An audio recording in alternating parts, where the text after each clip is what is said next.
And welcome back after a long break. I've been away trying to save a sea life that had a missed delivery of lions. Obviously, they missed out the sea on it. And so we had a whole pack of lions delivered to a sea life. And they were then fighting with the fish.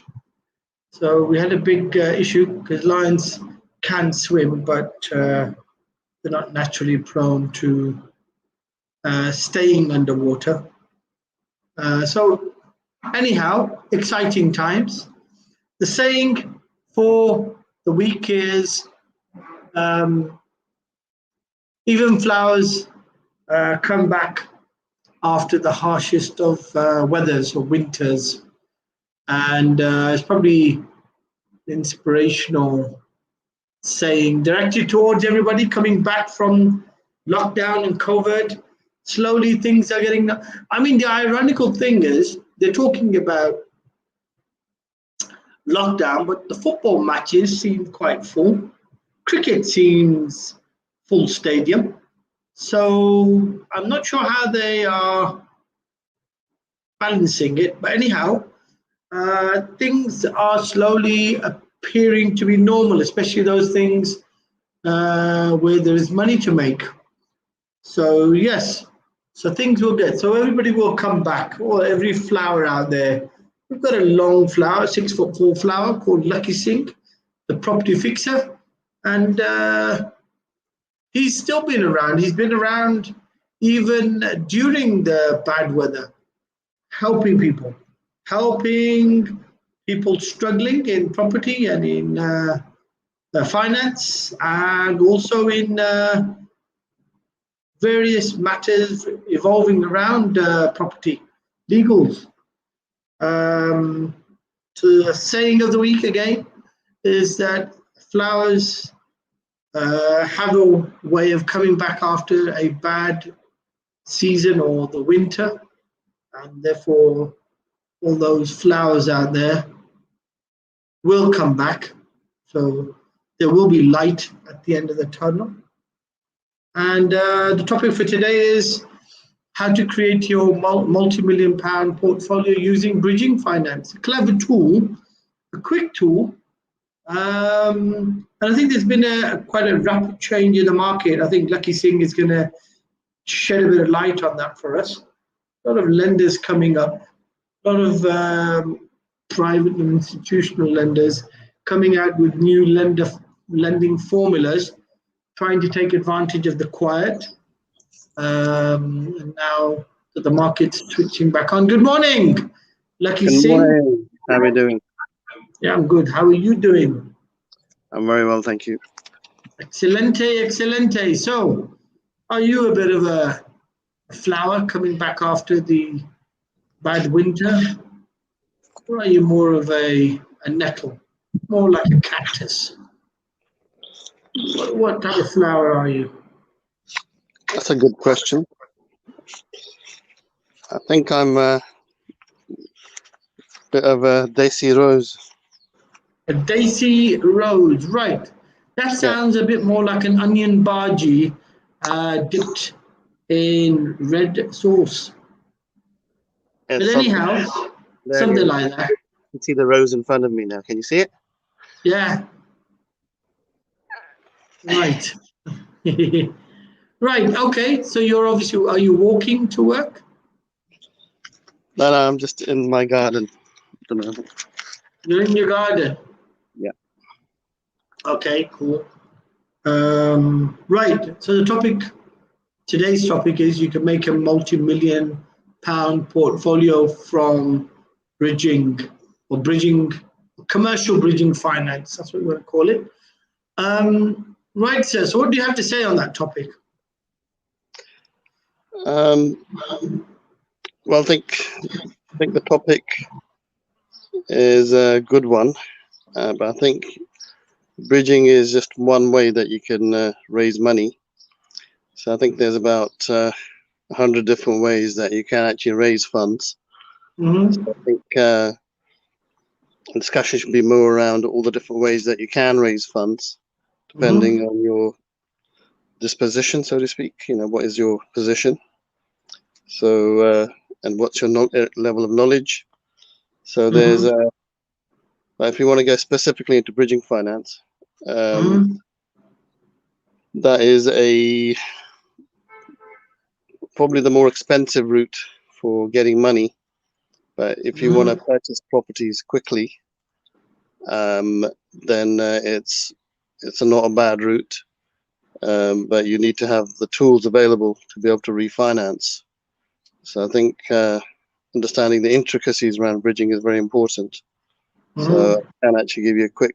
Do you want to give you the quick sort of basics of bridging? Or yeah. I mean, that's what we're here for, to learn from you, Lakhi Singh. Learn. Okay. So basically, bridging has there's two types of bridging. One is for regulated borrowing, where if you're living in a house, you want to refinance it, and you want to borrow against it to borrow more money, and you want to do it quickly, or you got poor credit, then you have to use a regulated bridging provider, and there's a huge panel of them, but their rates tend to be a little bit more expensive than going to a mortgage lender. But if you can get mortgage lending on your residential house, that's normally cheaper. Then you can also probably get more money as well. But with bridging lenders, they tend to give you slightly less money against the asset on a regulated loan where you're living in the property, or you're going to buy one that's going to be regulated and you're living in it. So there's a smaller panel of bridging lenders that actually lend against that type of property purchase.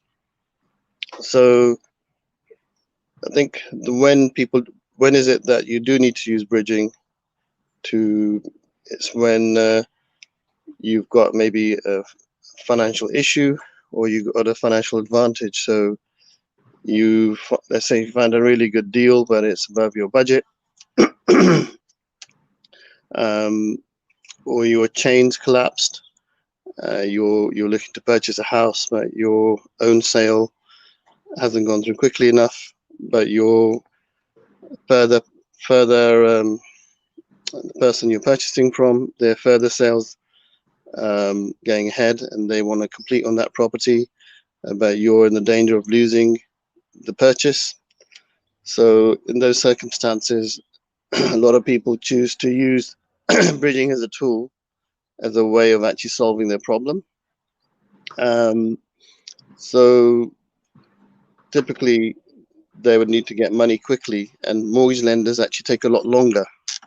So if you wanted to go to a typical residential mortgage lender, they may take in this market 8 to 12 weeks, if not longer, to actually get you your money. Whereas with bridging, you would expect to do them in this environment at least in half the time anyway, because for the regulated bridging environment is going to be very slow as well, because the way things are in the current market at the moment. So that's a quick snippet on how the residential bridging market would work. And then if you're looking at buying property using bridging for commercial purposes, which is unregulated, there's a marked difference between the two. So commercial bridging is where the people lending, or the organization lending, is unregulated. So they're not regulated by the government in any way. And it's not related to a residential purchase, it's related to a commercial purchase. So if you're buying an office block, a hotel, doing an HMO, buying an HMO, buying a buy-to-let primarily, buying these type of assets, then unregulated borrowing is actually the most commonly used for those purchases. And how is it that you can use bridging to actually? Okay, what's the difference between? Okay, you're using these terminologies. What do you mean by regulated and unregulated? What does that mean? What do you mean by having something which is regulated and something that is unregulated? What does that mean? What does that mean to the average person? So regulated is anything to do with where you're looking to live in the property. So that's actually regulated lending. So if you're looking to buy an asset to live in it for your personal use, then what tends to happen is that's regulated by the government in terms of what you can and can't do. There's a lot more restrictions, and there's only a certain amount of lenders that will lend under the rules of the government. Yeah. And you have a panel, and you have to go to them specifically through brokers or directly yourself. Unregulated brokers, there's a massive difference, is that they don't have any regulation by the government. It's you're going to a private individual who's lending you the money, or a institution that does unregulated lending. They lend out bridging finance or buy-to-let finance. So it's considered to be unregulated. There are a few anomalies with regulated, unregulated. So buy-to-let term lending is sort of semi-regulated. So it does get confusing. But on the whole, all commercial lending from a private individual, say, or a institution that's lending for commercial purposes, where you're going to make a profit. You're not living in property, office block, let's say a buy-to-let purchase on a bridge. These sort of things would be considered as a non-regulated purchase. You're going to continue. I mean, okay. You're telling us where. I'm trying to work out what is unregulated, not where it's used, but what is it? Why is it? Why are there two types of commercial lending?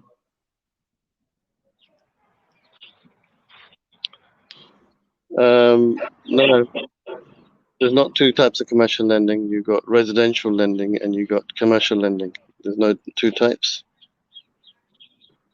Okay, so when you say unregulated and regulated, what does that mean? You're not explaining what regulated, why is it regulated? Okay, explain why it's regulated. What happens in regulation? The regulation lending would mean that you can only go to lenders which are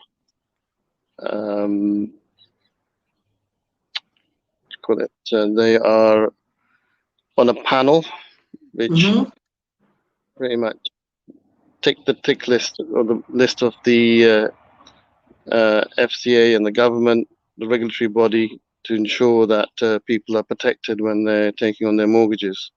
Okay, that makes sense now. For example, if you were not to, a major difference is that if you were to not pay your mortgage for a couple of months, you've got a lot more protection in losing, if you were to lose your house because you can't afford to make the payments, from the government's regulation.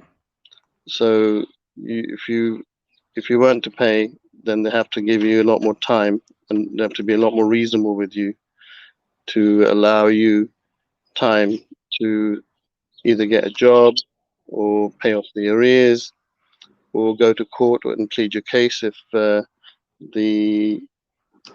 lender isn't happy that you haven't provided them enough evidence that you can actually the mortgage. So that's the regulated side. So is it regulated lending? Does that entail a mortgage? Is the mortgage taken out? That could be a mortgage. A mortgage deed. That could be a mortgage or a bridge, yeah. Okay, so it could be a mortgage or a bridge. That's right. Are you saying a bridge is not a mortgage? So actually, by a mortgage, I mean it's a term loan. Term loan. And a bridge is not a term loan? It's a longer term loan. So a bridge typically tends to be something like bridge typically tends to be something like 12 to 18 months tops. Mm-hmm. They're not long-term loans. They tend to be short-term loans. But with commercial lending, it can be either unregulated. It's normally unregulated if you're doing commercial lending, but you can get a regulated bridge as well. So it gets a bit confusing after a while. Mm-hmm. Well, that's what I'm getting a bit confused. That's what I'm trying to work out what the difference is. What is the difference between regulated and unregulated? Okay, right. Okay, so you're saying you can make a portfolio, can you? Is that the general premise? You can use bridging finance to create, substantial property portfolio. Is that true? Can you do that? It's just another tool for raising finance, but there's hundreds of different tools for raising finance out there. So bridging is one of them. Depending on how you use it, it can actually be the most effective. But it all depends on your circumstances. But shall I give a case study of how it could work? Does that make it easier? Yeah. Okay, so the ideal situation is that the way bridging works is, at the end of the day, it's got to work. The numbers have to work. So it all comes back down to your cash flows and whether the money that you're borrowing on a bridge pays enough to be able to make a profit. So that's what it boils down to. So everything comes down to the numbers. And the way bridging would work to try and grow a portfolio would be that a lot of properties that are out there, if you're looking for a deal, 9 times out of 10, if you can't exchange and complete on it quickly, then you might lose the deal. So you typically, if you're saying that you're a cash buyer, you can buy something in 24 to 48 hours. That works really well with the vendors. If they're looking for a quick sale and you can't do that, then the likelihood is you're likely to lose the sale. So the way it works is that, let's say you see a property that you like, it's worth 400,000. You could buy it for 350, it's a 50,000 discount. But I want you to exchange and complete within 2 weeks. And if you can show proof of funds that you can do that, and you've already, let's just say, got a substantial portfolio, but you're looking to grow it further, going to a term lender might be difficult because this comes back down to regulated, unregulated. But just give me 1 second.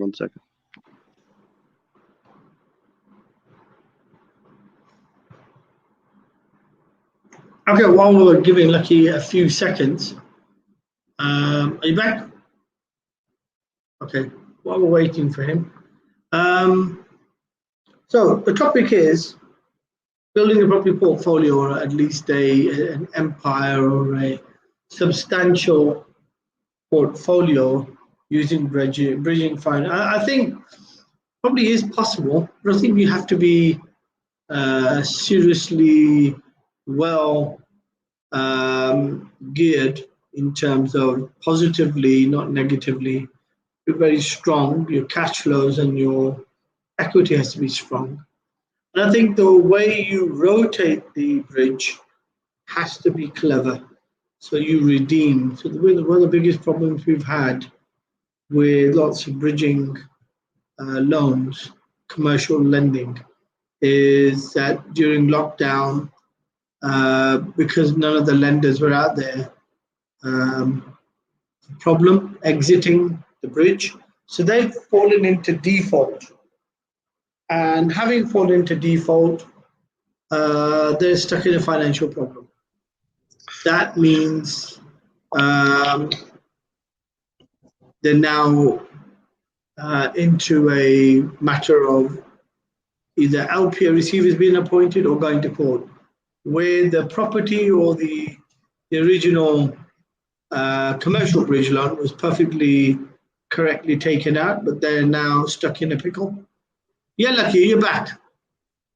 Okay, apologies. So if you're looking to build up a property portfolio and you're getting deals which need to be completed quickly, the main reason bridging can be used as a tool is that it's quick and it's efficient in terms of getting the money you want. And typically on a commercial property, if you were to do a term loan, it's typically 75 term, let's just say a longer term mortgage of the buy-to-let lender typically tends to be 75% loan to value. Okay. So if you're buying a £400,000 property for 350, you'll have to put 75%. Yeah, you can get 75% debt and 25% would be the cash deposit you've got to put in to be able to make the deal work. And the rentals have to work as well, enough to be able to, normally with the mortgage, longer term mortgage lenders to actually, buy-to-let lenders to actually lend you that sort of money. So you've got to jump through a few more loopholes to actually make the term lender work for you. So there's 2 or 3 key reasons why bridging can really work for you. One is a lot of portfolio landlords or people that use buy-to-let property or even commercial property as a way of making money is that they buy rundown properties. So some of them may not be easily mortgageable. So they buy with an unregulated lender that will lend them the money to pretty much purchase at a discount, 50,000 discount or 100,000 discount on the 400 as we discussed earlier. And then they would actually maybe spend 40 to 50,000 pounds and doing them up and look to resell that property. So somebody's bought something, let's say roughly worth 400, it's got potential for tidying up and selling for a higher price at 500, but they managed to get it discounted to 350 because there's lots of work that needs to be done on it. Yeah. They exchange and complete quickly within 5 or 10 days, sometimes in 24 hours, depending on how efficient the solicitor's side are for the seller. And then they spend the 50,000. They raise the capital already, or there's certain types of bridging companies that will give you additional money with the flip into a term lender. So that is the ideal bridging model to be able to then make good money. So you're buying it at 350, spending 30 to 50,000, and then they can either rent the property out and get a better cash flow by spending the money, or they can get the property, spend the money, then refinance it into a longer term buy-to-let loan, say, if it was a buy-to-let property, and that 75% loan to value, then they can take all the money out that they've put in. But everything comes down to the numbers. So you got to do your forecasts, your costs, and if things do overrun, and having some contingency money if things don't quite work out the way you want them to work out financially. For example, the works overrun. So I would only advise people to start using bridging as a tool if they've got enough backup funds, because if the project doesn't go to plan or something goes wrong, a lot of people, some people actually don't have enough cash to back them up. So ideally speaking, if you can get a joint venture partner who's happy to bridge you at a low cost, and you have to give them more profit. If you know somebody really well, and it's somebody you think you can work with long term, then joint venturing it's quite similar to bridging, could also work. So there's lots of prospects in terms of using bridging to buy and flip properties, buy and hold properties for cash flow. So I think that, well, that's the primary way of actually making money in by using bridging funding anyway. Okay. Right. Okay. The other topic for this for the week is even flowers have the ability to come back after bad weather.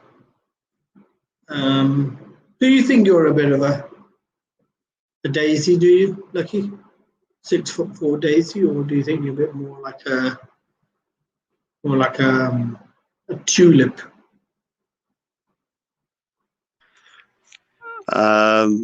When you say come back, what does that mean? I'm not sure. Well, I mean, the saying is that even after bad weather, flowers come back. You know, they start blossoming again. So, question is, after this turmoil, lockdown, I mean, even though I think you have been one of the few people who's managed to continue helping people over the lockdown period with various, the drive time show, with other advice on LPA receivers, or things to do with legals and things to do with commercial lending. So you've been helping people throughout the lockdown. But, for the average person, during lockdown, it's like having a bad season, like extreme cold. But, the saying is, even after bad weather, flowers have a way of blossoming again. Do you regard yourself as a bit of a flower, a bit of a daisy, daffodil? What do you think of that saying? First, tell us what you think your thoughts are. Give us your thoughts on that saying. Does it make sense? Is cycles of life like good and bad weather streams? Are you a bit of a daisy? Yeah, I think I probably am a flower. I can't think of the best flower actually that whatever the weather, still actually managed to survive. So I'm probably a bit like a weed. Yeah, weed. A friendly weed that's actually still growing, even though it's been dark times for about a year or two with furlough and lockdown. In fact, today is the Freedom Day, apparently. So freedom. Okay, freedom too. It's Freedom Day today, apparently, which means that it's the end of lockdown officially. Okay, congrats. So it's kind of strange because lockdown is over, and officially you don't have to be wearing masks anymore. And there's only certain places you have to wear masks, but it's quite confusing. It's not quite clear where you can and you can't. But I'll soon find out when I get out there and check out what's going on today. Okay. Yeah, so question still, I mean, is that the way life is? Are we able to come back up like flowers? I mean, you're a bit of a weed. I assume you're talking about weed as in the flower, not weed as in the cannabis weed.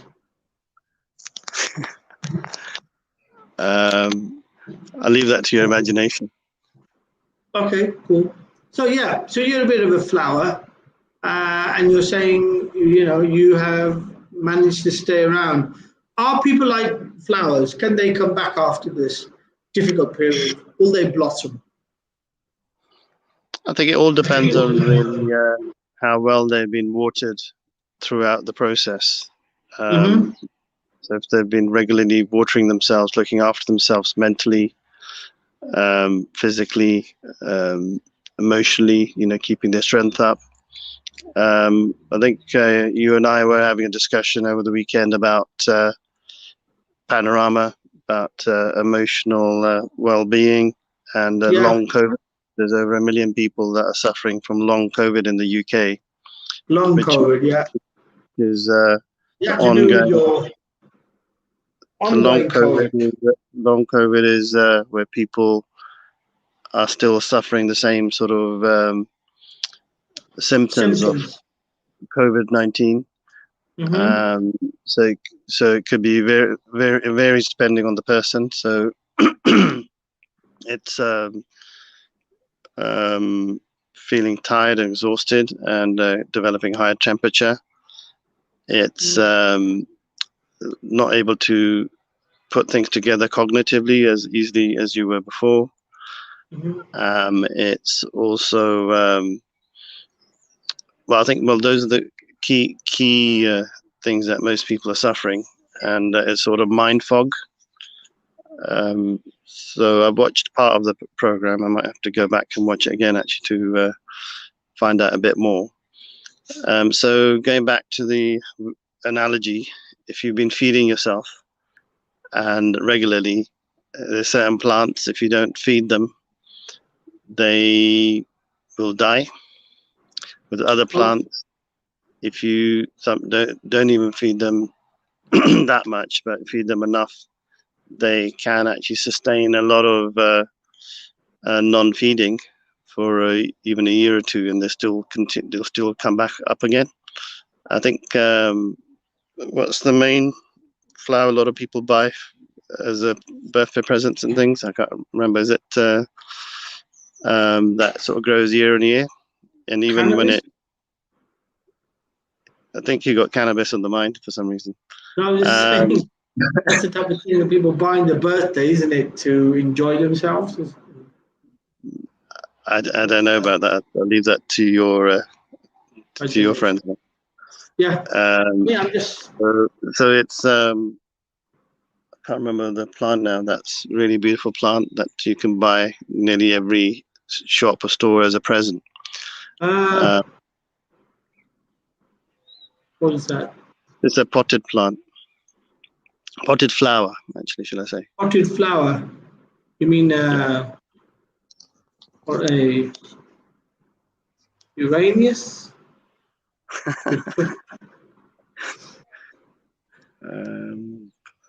What is it called? It's called a what's it called now? It's what's the name of it? I know you're talking about. You're talking about something like a orchid. Orchid, that's right. Yeah, I'm talking about orchid. Yeah. So I'm saying orchids tend to actually they tend to flower every year, but then once they stop flowering, you can just leave them as they are, and then they flower again the next year. You just have to just water them a tiny bit. So I think I am more like the orchid, I would say, is the right analogy. So being kept watered and you're less like a weed, you're more like flower year on year. Okay. Right. Okay. So I mean, that's interesting. And do you agree with it, though? I mean, are you agreeing with the general statement that people will come back after this difficult time? I think a lot of people are finding it very difficult mentally, I think. So I think if you're mentally prepared, people are going to be more attracted to your energy and your abilities, because I think a lot of people are quite mentally sluggish at the moment. They're still sort of finding their feet, trying to work out what's happening in the market, where things are going, whether, what's the landscape of their business looking like at the moment, or their job. So there's lots of uncertainty with a lot of people. Okay. So uncertainty, and what do you say? So I just say, will they bloom though? Will they just bloom? get out there. The question is very simple. Will they bloom? Be ready for a fight to get back up on your feet, and can't really be afford to be wallowing in yourself. Isn't it a bit demoralizing though? Like for people who haven't been used to having to fight for work, they go to their 9 to 5, they clock in, they clock out. They're in a system. They haven't really got to think about anything. Just go and they do their work, come back. They've never had to fight for their work. Just go to work and get paid. What about those people? What do you think is going to happen to them when they find their job is no longer there? What do you think is going to happen to those people?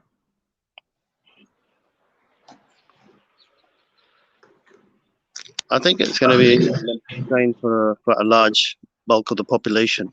And then definitely there's going to be overspill because a lot of people, they're going to find it difficult, not only because of this sort of long COVID thing that's going on. It's also there's going to be overspill from that as well, where people are going to find it difficult to deal with their jobs or their financial, dealing with their finances and making things work. So, Yes. And I think there's lots of uncertainty in the economy as well. We don't quite know which way everything's going to go. With inflation rising, even Ninder Singh, I think in the last interview, was being quite skeptical about the economy, and he was sort of indirectly sort of pointing towards a potential crash. So there's lots of concerns and worry. Look at that. That's quite surprising, because he was playing up the economy, wasn't he, for a while? Yep. So I think there's lots of underlying things that happen in an economy that a lot of people don't always recognize. They just want to see the main indicators as they see in front of them, but they don't always see the underlying indicators. So underlying indicators, are not necessarily apparent. So there's lots of global uncertainty because of COVID-19. There's lots of uncertainty, and there's a huge shift into crypto as well.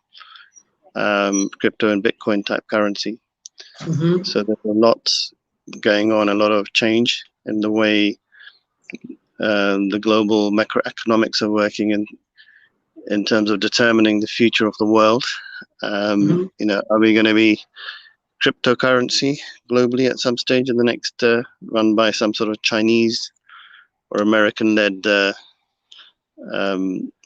joint venture in terms of how we're going to be rolling out our exchange, our money exchange? So there are lots of new things which are happening, which we don't really know how they're going to be panning out. So it's all very exciting, but also very daunting if you've got a lot of money invested in various projects and things.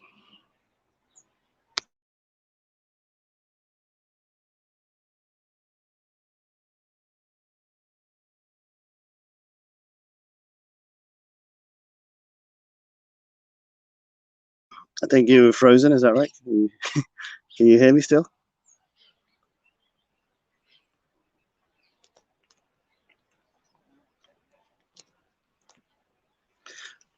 I think Vijay Sal's dialing himself back in.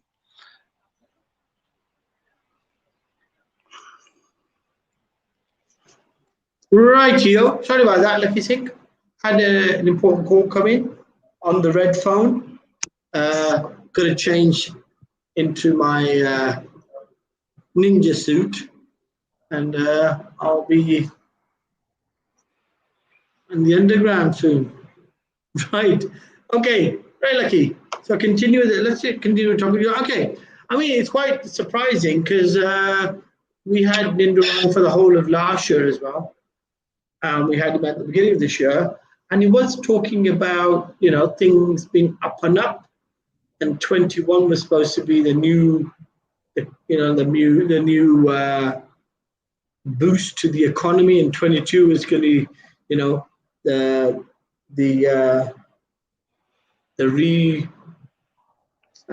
reliving of the economy, is the revitalization of the economy. So what's making him say there may be a crash?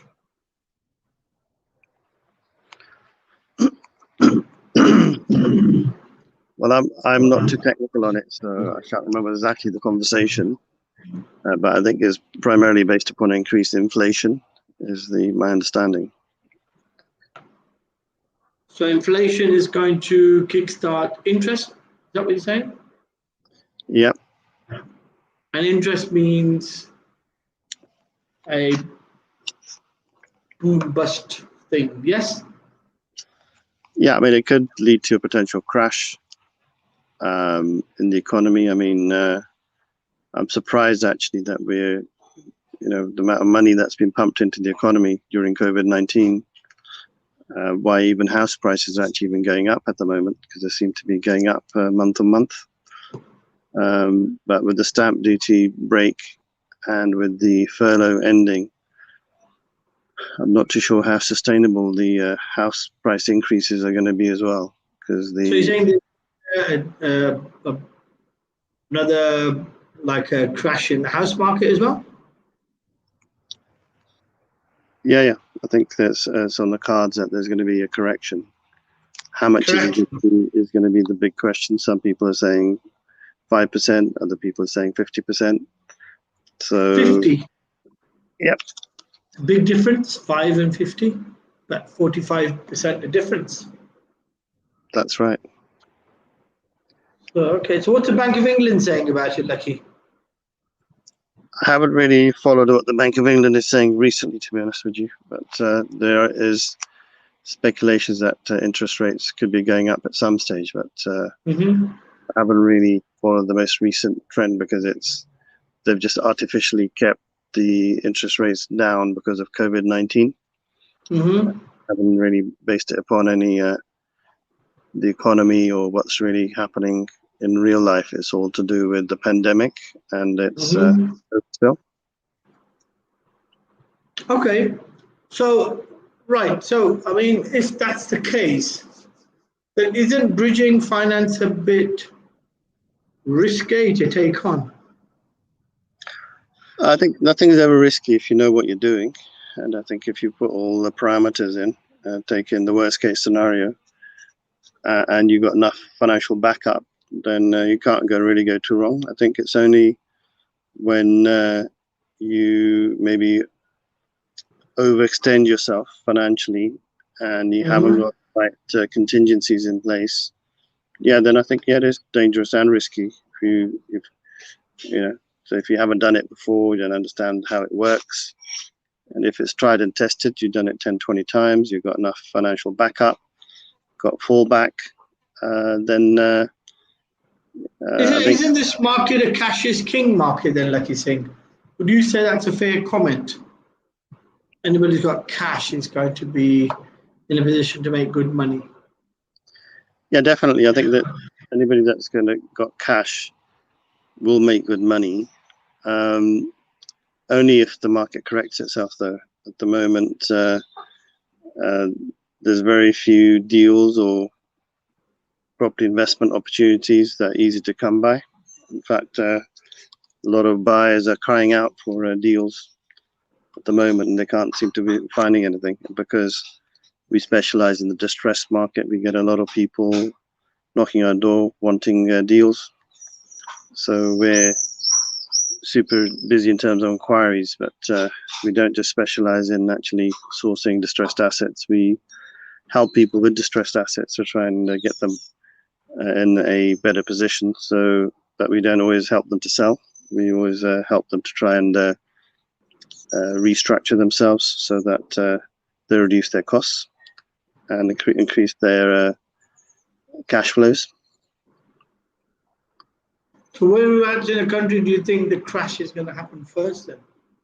If there's going to be a crash, what do you envisage?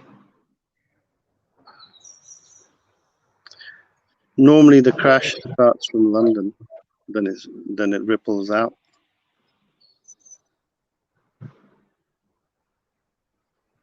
So you're saying London's going to be the epicenter of the crash?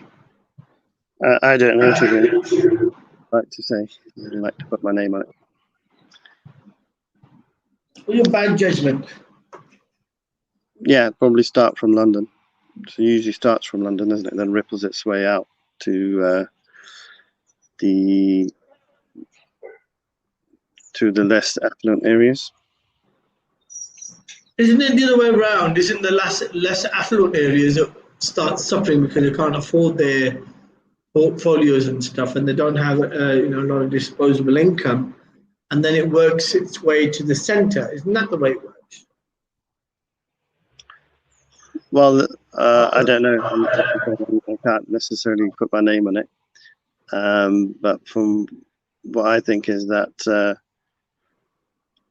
the portfolios, or let's say development projects, which are a little bit tighter in London, they're likely to actually feel the hit if interest rates go up or sales are difficult to achieve. And once it's sort of common knowledge that that's what's happening, you begin to see it other places as well. Depends really what's been broadcasted and what's been communicated by the media. Okay, so I mean, I want you to summarize then. You're saying, well, I mean, it seems as if the inflation is going to hit us, inflation is going to be now the thing that's going to drag us down again, and interest rates. Do we have the ability to absorb interest rates, Lakhi?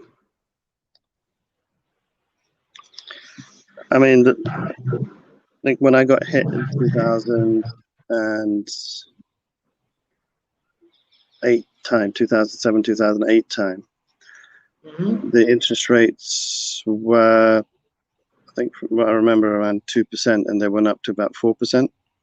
Okay. That was enough to pretty much shift everything and create a crash in the market. So I think just small changes, even interest rates going up to even 1 or 2% now, could have a marked difference. Yeah. So I think anybody who's got any property at the moment should actually be moving on to fixed rates just to protect themselves, to cover their position. But in order to get a fixed rate, don't you need to then revisit the loan to value ratio? To change a product or to go to fixed rate, don't they look at the loan to value ratio then, and you're going to have to put money in if your LTV is not really healthy? Can't just change a fixed rate, can you? Or can you? I think in this market, property prices are going up, so it's probably like a perfect reason to be putting yourself in a fixed rate with minimal effort, because your properties are likely to be worth more. So certain properties that were selling for 400 about a year ago, 450, are selling now for 100k more. Just literally got one sale going on. And about 2 years ago, I was working on a project to try and sell one property, which is very difficult to shift. And had about at least 40, 50 buyers look at it about 2 years ago. And the price of it was put up about 280, 285. And the property was around 210. And we didn't even get an offer at even 230 or 220. But just got an offer last week at 260. Wow. So I think on the whole, it's people don't really have that problem in this market. I don't know many areas that actually would have that sort of problem. There may be certain less affluent areas where a lot of mortgage companies don't like to lend because they're a bit notorious for falling in price or not being able to refinance out in a slump. So I think there may be certain areas like that, but on the whole, across the whole UK, prices are very buoyant. So it's proving a problem for a lot of sourcing agents to try and source enough assets to sell. So it's actually a seller's market at the moment. Okay. So, but when you say it's a seller's market, what does that mean? It means that the sellers can afford to hold out for a good price, and if they wait long enough, they might get a better price. Wow. And but once they sell, aren't they going to find it then difficult to buy a new property then at a good price? Yeah, I mean, yeah. So it's equally more expensive. But at the same time, if they are divesting, it's probably a good time to divest. Then, especially if they've got commercial assets which they own, they wanted to sell them now. It's a good time to sell them. Mm-hmm. But it's a bit Okay. like gambling. If you think you're in a good thing, a lot of people probably want to hold on to them because they're probably going to go up and up and up. So, Yeah. but I think it's probably a good time to sell now and actually divest, so that you've got cash to play with when the correction does occur. Then you've got the ability to go and purchase. So what would you suggest is a strategy, a general strategy for people to be looking at them in this matter? I think start building up your cash reserves, start exiting and selling property, and getting money lined up, ready for purchasing. And if it's a case that the correction doesn't happen straight away, then you should be looking to get properties which are giving you good return, good cash flow. So maybe investing into things which are more commercially led, but very strong rental incomes. And have got a strong market locally. So a lot of it will come down to research and understanding your marketplace. Mm-hmm. Right. Okay. Right. That's quite a lot of information to absorb. Quite a lot of variations. It's quite it seems to be a bit of a volatile time, doesn't it, Lakhi Singh? But uncertain in terms of still uncertain. Is that right? Yep, it's quite a lot going on. 90% of the news is actually flooded with COVID-19, so they hardly ever talk about the economy, about what's really going on, Mm-hmm. which way they're going to go. But even if they did, I think it's not going to be clear, because the press and media just have to sell their newspapers and make their money. So they'll just tell you whatever they need to tell you to try and sell their paper. Mm-hmm. But the reality of what's going on there is actually the jury's out. Okay, the jury's out in which sense? In the sense that nobody really knows which way things are going to go. So it could go one way or the other. And are there any indicators in Europe where one of the economies are recovering or they're predicting strong growth at all?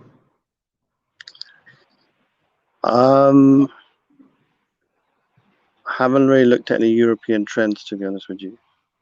Although we do work with a few European property companies. So I could probably, by the next session, I'll have some updates for you. We do work with a couple of companies that work in Sweden and Germany and Italy. Sweden, Germany, Italy. Excellent. But you're not sure what they're saying or where they're going. No. Next time I speak to them, I'll have a little catch up. I'll have get an angle. A chin wag. I'll have a little catch up with them, find out what's really happening with chin wag. The potential. Pardon? With the potential is. Right. Okay. Okay, Lakhi Singh. Well, I think most of the topics have been covered. I just wanted you to give me a summary today. What do you say people should start doing? Should they start imagining themselves as a flower? And if they are, do they become an orchid? Is that the right advice? Do they start thinking themselves, imagining themselves as an orchid, or more of a weed, like you said, or more like weed rather than a weed? Or should they just think of themselves as a flower without water? Try to become a cactus, maybe. What do you reckon? I think the best way of looking at it is that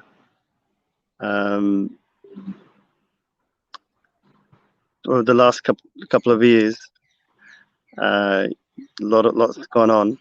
So whichever type of flower you were, you may have wilted or you may have flourished. But the idea is to probably relook at your garden again, and anything that is problematic weed, probably get rid of it, but just to probably regrow and re-nourish your flower beds and plant flowers that you want. And that could be the flower of your choice. Right, Lakhi.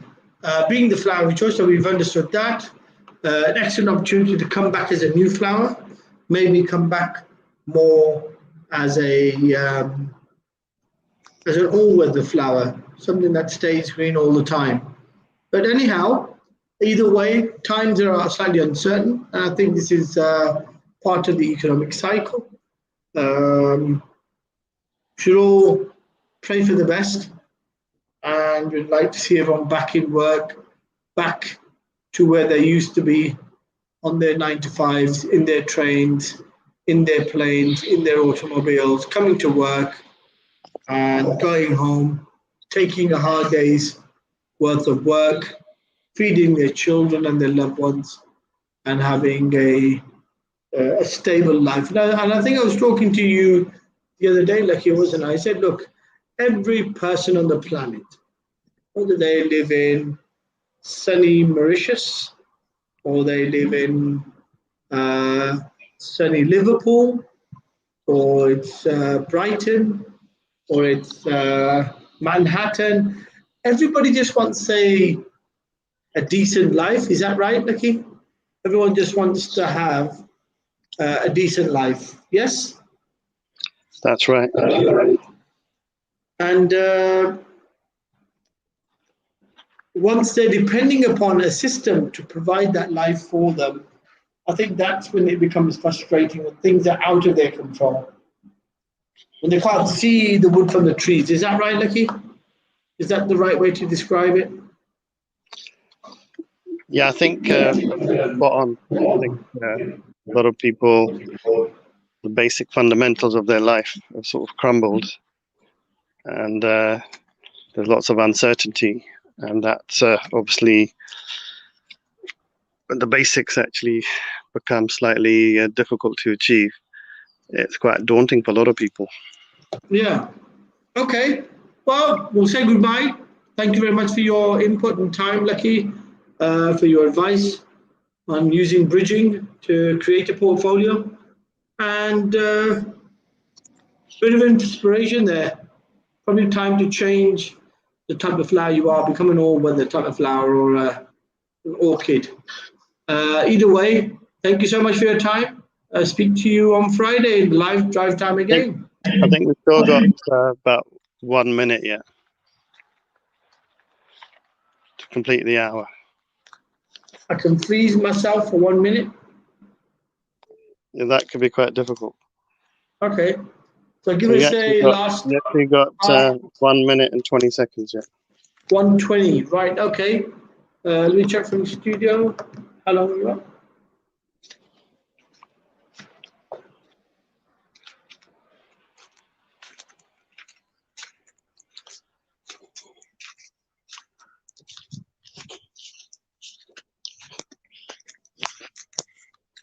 You're looking for extra time to score that last goal. Any goals in your reserves there that you want to score before we go? Well, I would like to say to everybody out there is today's the first day of your freedom. So I think use your freedom pass wisely, because if things do get any worse with any other viruses coming, then I think just use the time wisely to actually sow your seeds in your garden. And sow your seeds, good one. You're talking about the baby boom, are you? Sow your seeds in your garden and but find the right spots. You were like going around the garden. That's a bit. You're going to get the best time and the best. More like a hedonistic park, I think you got going on in your garden there, Lakhi Singh. We don't want to be sowing our seeds in our gardens. But anyhow. That's just how your mind works, I think. Right, but I think 1 minute's up now, so I think we can. Okay, take care. It's meant to be 1 hour. Yeah. Speak to you again, sir, on Friday. Okay, have a great weekend, everybody. Okay, a great weekend. Right, okay, I like that. A great week. Great weekend. Everyone look forward to next Friday, next Saturday. 5 days to think about it. Take care. Bye-bye. Bye-bye.